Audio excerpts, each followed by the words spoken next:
Nous sommes à la REF 2025.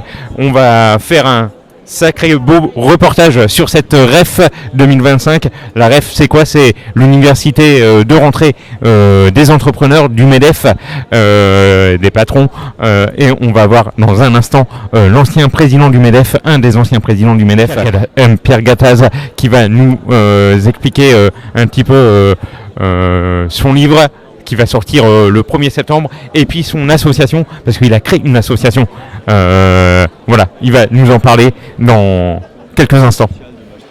Pierre Gattaz, bonjour, c'est REF déjà. Écoutez, très bien, on a commencé il y a 2 heures, il y a beaucoup de monde, tout le monde est à fond, il y a une grosse inquiétude des patrons sur la situation politique, c'est ce qu'il faut retenir. Je crois qu'il y a une grosse nervosité des patrons, des chefs d'entreprise par rapport à la situation politique française. Et là, il y a une colère que je sens moi-même, parce que chacun son boulot. Nous, on fait notre boulot d'entrepreneur, et les politiques font pas leur boulot de politique. Donc là, c'est lamentable. C'est dur d'être entrepreneur parce que, si vous voulez, il y a en plus la crise mondiale à gérer, les droits de douane américains, la nervosité liée à des guerres, etc. Donc, si vous voulez, on est soumis à tout ça. Et en France, si vous voulez, on a une base qui est très mouvante, qui est instable, qui n'incite pas à la croissance, qui incite à la méfiance, en fait. Et les petites phrases politiques depuis la dissolution de certains partis sont insupportables pour moi. C'est-à-dire de taxer tout ce qui bouge, etc., alors qu'il faut faire des économies. On est un pays où c'est une baignoire qui fuit. Et on veut encore remplir l'eau dans la baignoire, en taxant plus les gens. C'est de la folie, quoi. C'est n'importe quoi. Donc il y a une sorte d'irresponsabilité de certains partis politiques que je ne citerai pas, mais que tout le monde reconnaîtra, qui me paraît totalement affligeante et aberrante. Oui. Non, parce qu'il faut se battre, il faut continuer. Non, il faut continuer. Quand je suis arrivé en 2013 au MEDEF, il y avait François Hollande avec un certain nombre de mesures assez bizarres, comme on taxe les riches à 75%, qui a fait fuir des milliers de personnes hors France. Si vous voulez, on n'a pas appris du passé, c'est ça qui me gêne. Et là, ils sont les politiques actuellement sont dans des querelles politiciennes, clientélistes, populistes, épouvantables. Certains jouent avec le chaos, comme on le sait. Donc plus c'est le bordel, plus ils sont contents. Et c'est ça qui va pas, parce que nous, on a des salariés, on fait vivre des familles, on fait vivre des foyers, on a des usines en France, on sait qu'on a tout pour développer les boîtes. Et on a des politiciens totalement irresponsables pour des luttes intestines politiciennes. Chacun son boulot. Moi, je fais mon boulot d'entrepreneur, de chef d'entreprise. J'essaie de faire gagner de l'argent, de rémunérer mes salariés, etc. Et eux, les politiques, je ne sais pas ce qu'ils font. Je trouve ça lamentable. Qui sont positifs. L'association Y Croire, c'est une association que j'ai créée il y a 5 ans, qui aide des chômeurs et des personnes fragilisées à retrouver un job ou à retrouver une vie professionnelle. Donc on a commencé par les Hauts-de-France, on a formé presque 2000 personnes maintenant, qui sont des gens qui sont un peu perdus, qui souvent femmes divorcées, 4 enfants, à Maubeuge, à Fourmies, dans les endroits où il y a beaucoup de chômage. Et en fait, on les aide à retrouver confiance en eux. Donc en fait, c'est beaucoup de savoir-être. On leur redonne la pêche sur des sessions de 3 jours et de 3 semaines. C'est gratuit pour eux.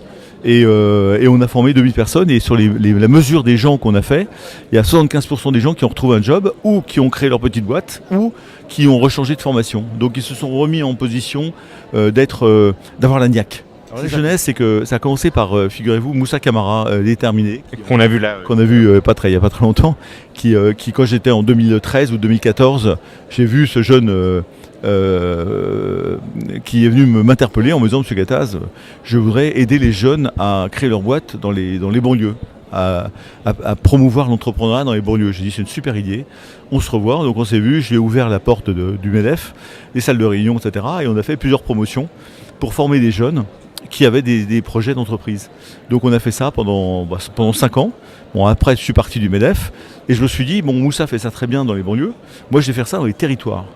Donc on a continué, donc j'ai lancé Y Croire et Agir, qui intervient essentiellement dans les territoires. Oui, parce que si vous voulez, c'est la France, c'est la France profonde, il y a eu beaucoup avec l'industrie qui s'est cassée la figure depuis 20 ou 30 ans.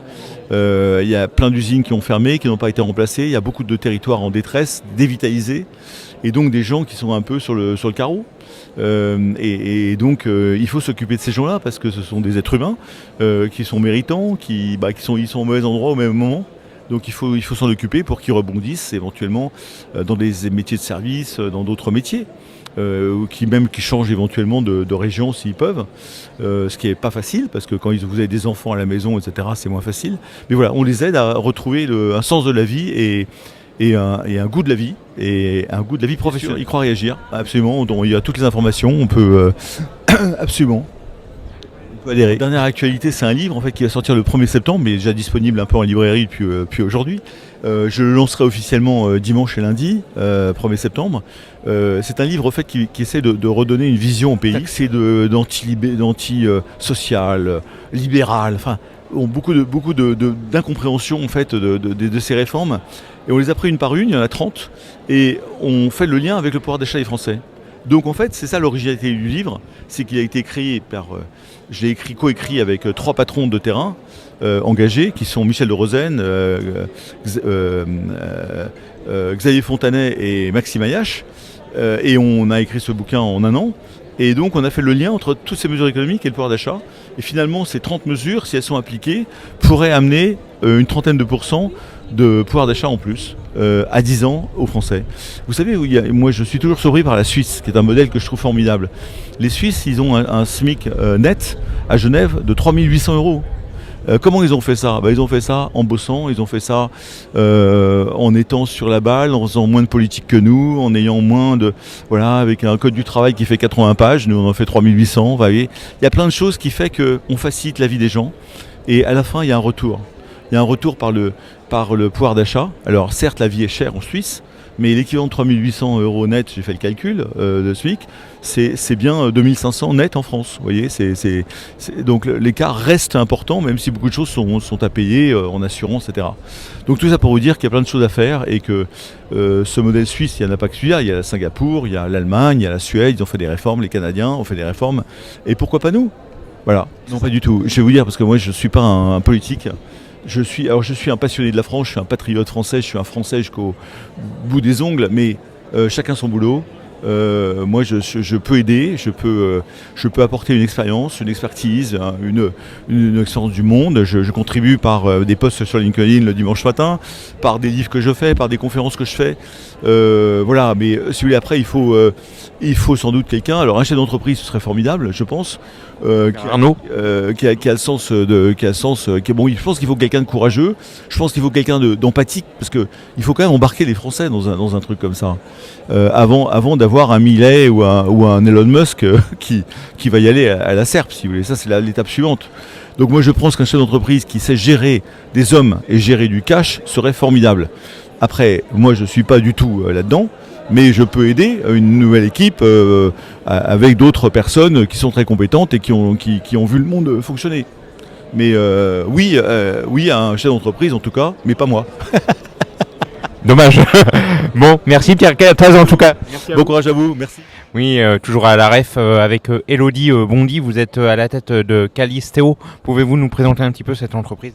Calisteo est une entreprise innovante qui accompagne les sites industriels fortement consommateurs d'énergie à réduire leur consommation d'énergie et à se décarboner grâce à une solution innovante de smart metering et d'intelligence artificielle. Alors l'idée est venue du fait qu'on est face à un challenge énergétique.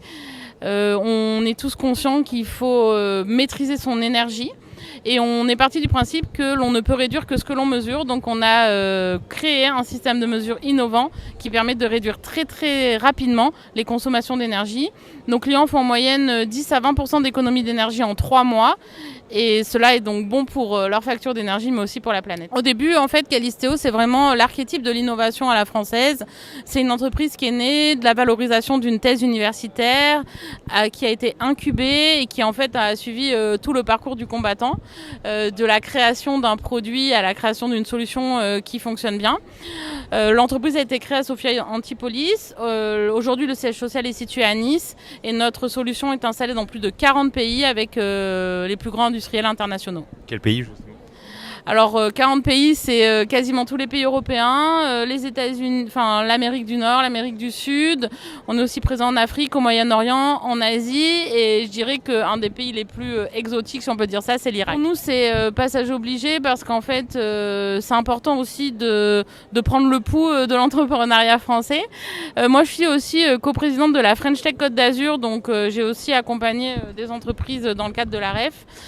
C'était intéressant pour nous d'être là et finalement on a vu que tous les entrepreneurs sont très mobilisés par rapport à la situation de la France et on a tous envie que les choses changent et que le business puisse repartir de façon positive. Il a fait un état pour lequel on ne peut être que d'accord avec lui, qu'il faut absolument réduire la dette, la contenir. Après, évidemment, il a dit qu'il ne voulait pas que cela pèse exclusivement sur les entreprises et sur le coût du travail. Et ça, c'est important pour nous. Maintenant, effectivement, on n'a pas forcément vu non plus de solutions extrêmement concrètes, puisqu'il a dit que toutes les solutions qu'il avait proposées étaient discutables. Je pense que mettre en place le dialogue, c'est important. Donc on va voir ce qui va ressortir. Sur les jours fériés, mais en tant que dirigeant d'entreprise, je trouve que le mois de mai est un jour compliqué, puisque finalement, on a peu de personnes qui travaillent, des fournisseurs et des clients qui ne sont pas là. C'est un mois pour lequel je dirais qu'il y a un ralentissement. Donc moi, je ne suis pas forcément contre enlever des jours fériés au mois de mai. Maintenant, est-ce que le 8 mai 45, c'est le bon jour férié ? Bon, ça après, je pense comme il a dit, ça représente 4 milliards, c'est une mesure qui peut être discutable et arrangée. Ce que je retiens de la REF, c'est quand même une inquiétude un peu globale sur la situation politique française. On sent tous un ralentissement des investissements et c'est pas positif pour l'économie, mais on sent que les patrons sont mobilisés pour que les choses changent et on voit qu'on a tous envie, en tous les cas, que l'industrie française et l'économie française soient sur de meilleurs rails pour l'année prochaine. Et on dit merci beaucoup. Il y a peut-être un site internet sur Calisteo. Oui, www.calisteo.com. Merci beaucoup.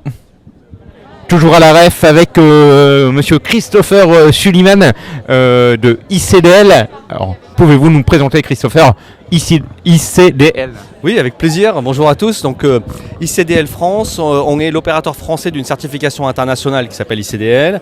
Et en fait, on valide les compétences numériques des utilisateurs, c'est-à-dire des salariés, des demandeurs d'emploi et des étudiants, sur les compétences numériques, principalement de la bureautique, mais aussi un peu des compétences plus techniques comme la conception assistée par ordinateur, l'édition de sites web et autres. Et on alimente tout un réseau de centres de formation, plus d'1 millier de centres de formation en France, qui utilisent nos solutions pour certifier les compétences en fin de formation, mais aussi en amont de la formation pour diagnostiquer le niveau des utilisateurs. Alors j'aime bien votre badge, comme c'est marqué, une équipe de France du numérique. Oui, alors ça c'est parce que ICDL France est adhérent de Numéum, qui est le premier syndicat donc, des entreprises de la tech et du digital et du numérique. Et donc on s'engage au travers de ce badge, de ce mouvement qui est donc porté par Numéum, à en fait promouvoir un numérique responsable, un numérique français quand c'est possible, et surtout un numérique au service des Françaises et des Français. Alors, l'intelligence artificielle et tout particulièrement toutes les solutions type ChatGPT vont transformer en profondeur les organisations, les métiers, l'ensemble des services en fait qui sont proposés ou intégrés dans les entreprises, dans les organisations même, je dirais, parce que c'est pas que les entreprises, c'est aussi les administrations, c'est aussi les collectivités qui sont concernées. Donc c'est bien parce que ça va nous permettre en fait d'être beaucoup plus réactifs, beaucoup plus efficients et donc beaucoup plus compétitifs aussi. Et c'est une course que nous devons absolument mener vis-à-vis des autres pays européens, mais aussi internationaux. Le danger, c'est que ce soit tellement séduisant qu'on s'y noie un petit peu. Et par exemple, dans le secteur de la formation professionnelle, on voit de plus en plus de formations qui portent sur des formations sur l'esprit critique vis-à-vis de l'intelligence artificielle ou des résultats qui sont proposés par ChatGPT par exemple. C'est-à-dire comment est-ce qu'on peut analyser ces résultats-là et pas se laisser totalement avoir par le côté très séducteur finalement de ChatGPT. Très certainement, et d'ailleurs c'est pas la première transition et évolution de notre société, de notre économie. Il y a des métiers qui vont probablement disparaître avant d'autres. D'abord, il y a des métiers qui vont disparaître, je pense notamment aux traducteurs. Je pense qu'en termes de plan de carrière, d'ici 1, 2, 3 ans, il va peut-être falloir envisager de changer d'orientation professionnelle. Et puis il y a des métiers qui vont être impactés. Je pense positivement parce que si on arrive à bien les prendre, ces changements-là vont avoir des impacts positifs. Et puis enfin, ça va aussi créer plein de nouveaux métiers. Donc c'est difficile d'anticiper parce que personne n'a de boule de cristal pour prédire ce qui va arriver. Mais on est plutôt positif dans l'ensemble, de manière globale, sur l'arrivée de ChatGPT et des autres technologies liées à l'intelligence artificielle. La REF, c'est la rentrée politique et économique en France.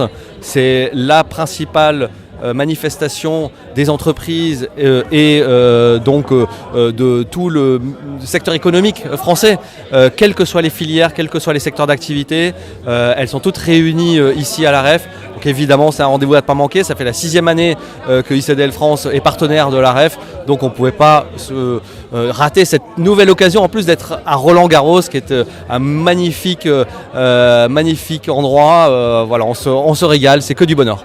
Merci Christopher Sullivan. Merci à vous. Merci à vous.